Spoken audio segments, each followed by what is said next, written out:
কত সুন্দর হয়েছে দেখো বন্ধুরা ইলিশ মাছের ভাপা। আর খুব সহজভাবেই বানিয়ে নিতে পারবে। পুরো ভিডিওটা মন দিয়ে দেখো বন্ধুরা। অনেক রকমের টিপস আছে।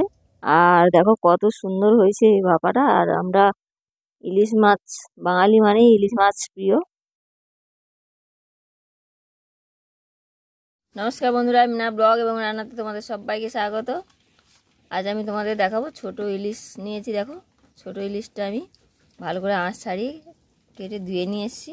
আর আমি এবার পিস পিস করে কেটে নেব। আর আমার চ্যানেলে নতুন হলে বন্ধুরা সাবস্ক্রাইব করো আর সাথে থাকো ভালো ভালো ভিডিও দেখার জন্যে, রান্না দেখার জন্যে। আর ভিডিও ভালো লাগলে লাইক করো, কমেন্ট করো, সাবস্ক্রাইব করো আমার চ্যানেল। আমি এখন মাছগুলো কেটে নেব। দেখো বন্ধুরা আমি মাছগুলো কেটে নিয়েছি।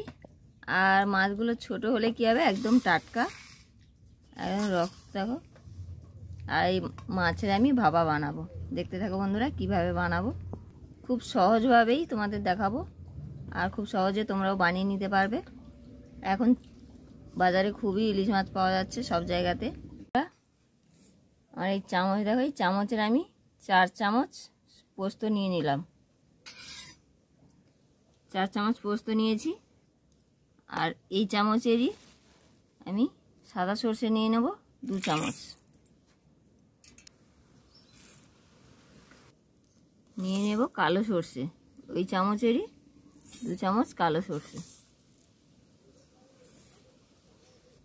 আর নিয়ে নিলাম দেখো কাঁচা লঙ্কা।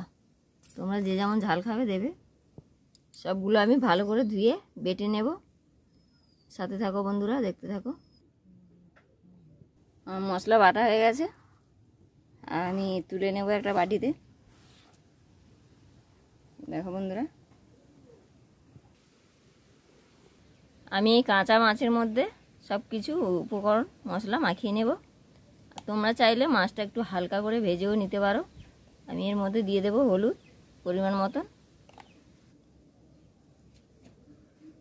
মতন, লাল লঙ্কার গুঁড়ো পরিমাণ মতন, লবণ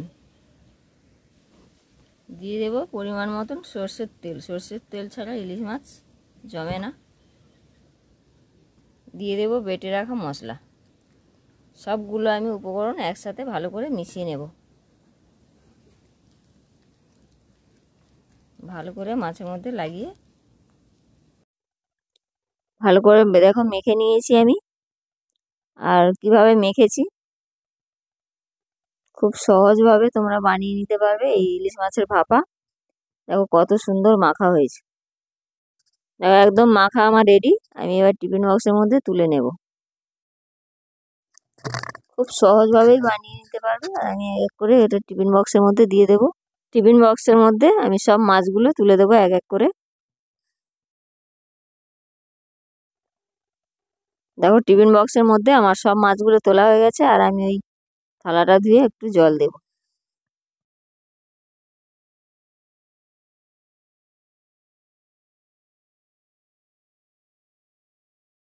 তোমরা যে যতটা ঝোল খাবে তেমন জল দেবে। দেখো আমি এর মধ্যে একটা কাঁচা লঙ্কা দিয়ে ঢাকা দিয়ে দেবো।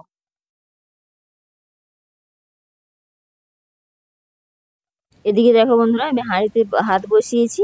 আর ভাতটা ফুট উঠে গেছে, মানে ভাতের জল গরম হয়ে গেছে। আমি ওই টিফিন বক্স দিয়ে দেব। টিফিন বক্সটার মধ্যে দিয়ে ঢাকা দেব। ফুট উঠলে আমি ঢাকাটা খুলে দেব।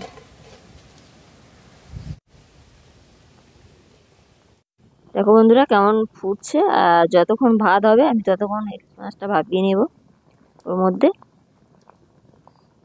আর খুব সহজেই বানাতে পারবে বন্ধুরা, আর কম সময়ে।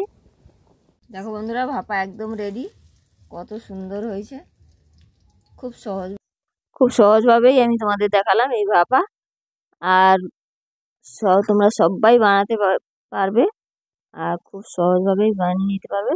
ভিডিও শেষ করছি বন্ধুরা।